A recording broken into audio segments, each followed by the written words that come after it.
भारत के लिए कतर ने उगला जहर। कतर में 8 पूर्व भारतीय नौसैनिकों को फांसी की सजा।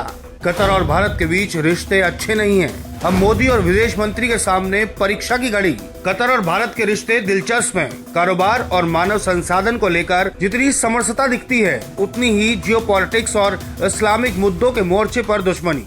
भारतीय नौसेना के 8 पूर्व अफसरों को मौत की सजा सुनाकर खाड़ी के इस देश ने भारत के प्रति अपना जहरीला रवैया उजागर किया। हमास को समर्थन देने के लिए लगातार आलोचना का शिकार हो रहे कतर ने भारतीय नौसेना के 8 पूर्व अफसरों की मौत की सजा सुनाकर नया मोर्चा खोल दिया। इजराइल गाजा युद्ध के दौरान आए इस फैसले की टाइमिंग इसलिए भी खास की जाती है क्योंकि अफसरों पर कतर की कंपनी में काम करते हुए इजराइल के लिए जासूसी करने का आरोप था। कतर के मंसूबों पर इस फैसले की टाइमिंग के अलावा कोर्ट की गुपचुप कार्रवाई को लेकर भी सवाल उठ रहे हैं। पूरी कार्रवाई बेहद गोपनीय ढंग से हुई। आरोपी भारतीयों को असाधारण रूप से लंबे अरसे तक अलग अलग कैद किया गया। इन अफसरों पर सभी आरोप कतर की इंटेलिजेंस एजेंसी ने लगाए। इस बारे में न कतर की बाकी कानूनी एजेंसियों को भी कुछ नहीं पता है। भारतीय नौसेना के पूर्व अफसरों को राहत दिलाने के लिए सबसे सहज और सरल तरीका तो यही है कि भारत कतर की अथॉरिटी को अपील करके इस फैसले पर पुनः विचार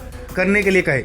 इस फैसले का बारीकी से अध्ययन करके उसकी कमजोरी को नए सिरे से पेश किया जा सकता है। दूसरा, कतर जिस अदालत ने बेहद गोपनीय ढंग से इस मामले की सुनवाई की और फैसला दिया, उसे इंटरनेशनल कोर्ट ऑफ जस्टिस में चैलेंज किया जा सकता है। ठीक वैसे ही जैसे कुलभूषण जाधव के मामले में पाकिस्तानी मिलिट्री कोर्ट के फैसले को चुनौती दी गई थी। भारत को यहाँ ICJ से राहत भी मिली थी। तीसरा, इस मामले में भारत अपनी कूटनीति का फायदा उठा सकता है।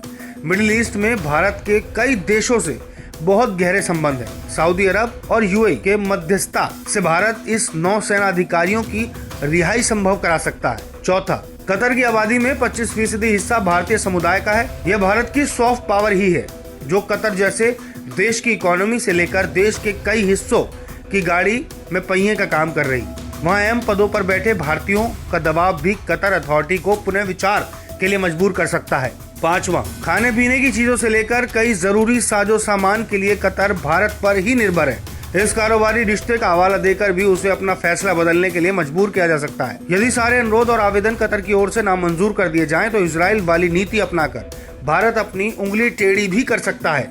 हमास को शरण देने और उसके प्रोपोगेंडा को आगे बढ़ाने के आरोप में इजराइल ने कतर के सरकारी मीडिया चैनल अल जजीरा पर कार्रवाई की। अल जजीरा पर भारत की छवि खराब करने के लिए भी आरोप लगते रहे। सातवां, जिस तरह हाल ही में कनाडा सरकार ने भारत के प्रति आक्रामक रवैया अपनाया, कुछ वैसा ही कतर के केस में भी दिख रहा है। नौसेना अफसरों के केस में सुनवाई न होने पर भारत राजनयिक संबंधों की भी बाहें मोड़ सकता है। तो कैसी लगी आपको हमारी खबर? पसंद आई हो तो लाइक और शेयर करना ना भूलें और हमारे चैनल को सब्सक्राइब करें।